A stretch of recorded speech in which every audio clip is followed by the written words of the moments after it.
that able to change on now. As you can see, I've got to remove these M10 drive. So anyway, let's get it sim.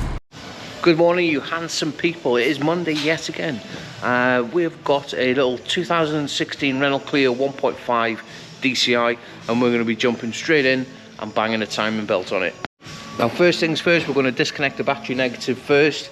We're going to make a little bit of room for ourselves. Now, you're probably noticing I have removed the air conditioning pipe. The reason for this, it is a car sales car, and we're going to be topping the aircon up after anyway. But it just gives us a little bit more access to the engine mount itself. Now, what I've done with the AC pipes, I have just capped them off. We've removed the driver's side front wheel, the inner wheel arch, and also a tiny little bracket that goes off this front crossbar.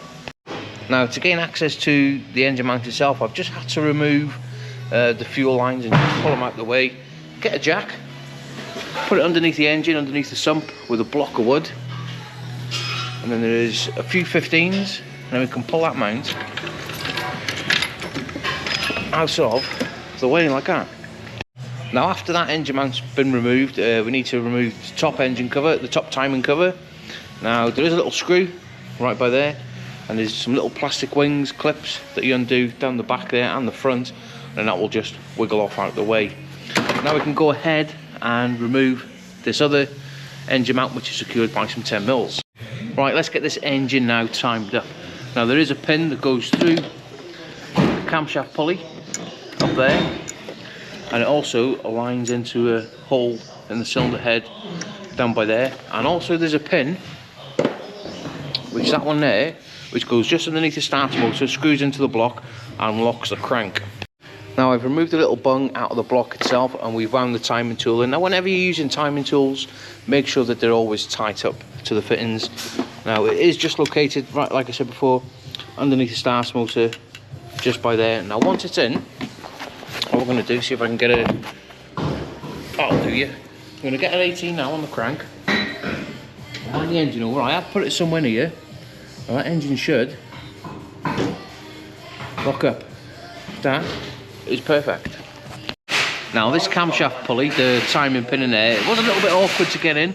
I had to just get a 18mm on the camshaft and give it a little bit of a tweakeroonie.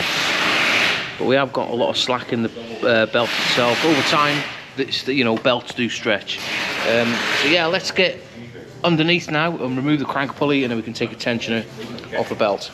Now, I've got this vehicle up in the air, and what I've done to get it up in the air, I've got a block of wood, and I wedged it between this crossbar and the sump, taking it up, and we put our lovely little apprentice now with a block of wood on the sump, and we can get round now. And how I removed the crankshaft pulley was just with my 18mm and my Milwaukee gun.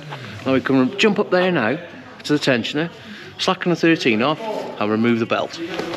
Now, when we've removed that timing belt, it doesn't look in bad condition, to be honest. There's no crack splits or anything like that in it. We do need to get access to the water pump, but how we do, there's a little plastic cover we've held on with 3/8, and then before we remove the water pump, that bolt there acts as a drain plug.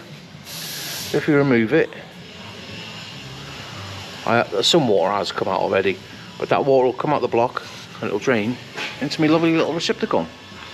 Once we've removed that water pump now, you need to remove the gasket, but please, please, please, when you're removing them, be careful, because they are like a razor, and you do need to snap them off the oil pump.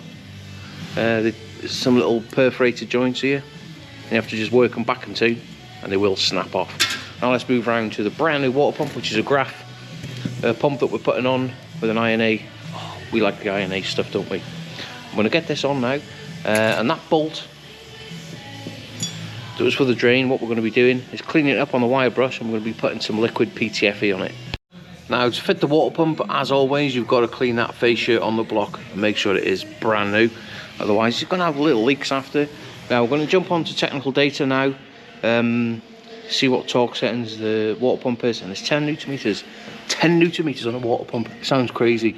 But anyway, once it's all torqued up, we're going to get on our brake and clutch cleaning out, and we're going to clean all that coolant off that's been spilt. Now we've got that other little plastic cover back on in front of the water pump. We've got a new tensioner on. Now let's get the timing belt on. It is sort of self-explanatory, these belts are. There is lines on them. You've got one there for the camshaft, one for the fuel pump, flip it over, and you've got one, where's it gone?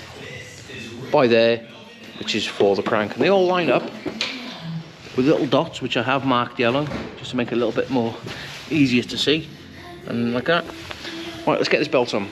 Now once you put your belt in and you're happy with it, put the tension on, make sure that the little pointer is in between. I don't know if you can see it. Absolutely perfect like that. Now what we're going to do is get our 18mm now on the crank. Now them little 8mm on the camshaft pulley, leave them slack, because you can put your 18 on there and just make sure that that engine is still on the lock, and then we can torque them little bolts up then to 14 Newton meters, is it? Let's have a little look. Yeah, 14 Newton meters. When you're happy with everything now, need to remove the timing pins, which is just down the crank there. Pull that one out. I have already unscrewed it. I'm going to remove our pin in the camshaft. It should, if it's done right, it should just fall out. Right, what we're going to do now is jump on the crank and wind it over and make sure all of that timing marks are lining back up. Now I've spun it over twice, and what I'm going to do now is I've put the pin back in the crank and I've just left it just off the mark there, so when we wind it over now and it locks on the crank, that pin there should slide in beautifully. Let's get the crank on.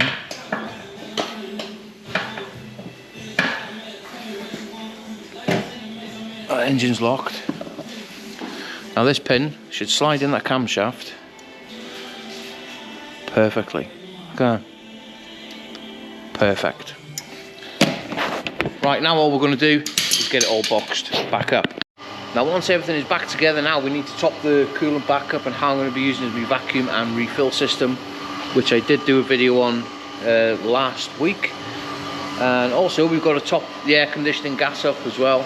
I couldn't find the sticker anywhere to tell you how much goes in it, so I've had to jump on Autodata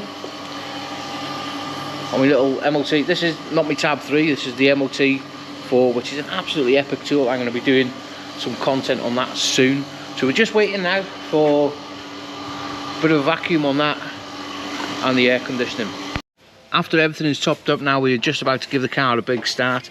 Now because we've had the fuel lines disconnected, what we're going to do, pop the key in, put the ignition on and the fuel pump, leave it run until it stops, and that should get all the air out of the system. Don't know if you can hear it. I'll go click in a second.